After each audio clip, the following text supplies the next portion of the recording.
തൈ നടാം നമുക്കമ്മയ്ക്കു വേണ്ടി, ഒരു തൈ നടാം കൊച്ചുമക്കൾക്കു വേണ്ടി, ഒരു തൈ നടാം 100 കിളികൾക്കു വേണ്ടി, ഒരു തൈ നടാം നല്ല നാളേക്കു വേണ്ടി.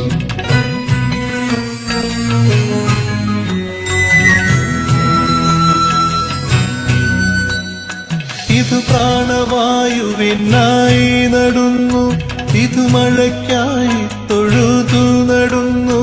ഇത് പ്രാണവായുവിനായി നടുന്നു, ഇത് മഴയ്ക്കായി തൊഴുതു നടുന്നു. അഴകിനായി തണലിനായി തേൻ പഴങ്ങൾക്കായി 100 തൈകൾ നിറഞ്ഞു നടുന്നു.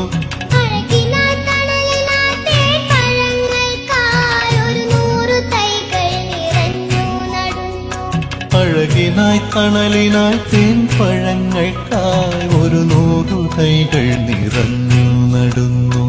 ഒരു തൈ നടാം നമുക്കമ്മയ്ക്കു വേണ്ടി, ഒരു തൈ നടാം കൊച്ചുമക്കൾക്കു വേണ്ടി, ഒരു തൈ നടാം 100 കിളികൾക്കു വേണ്ടി, ഒരു തൈ നടാം നല്ല നാളെ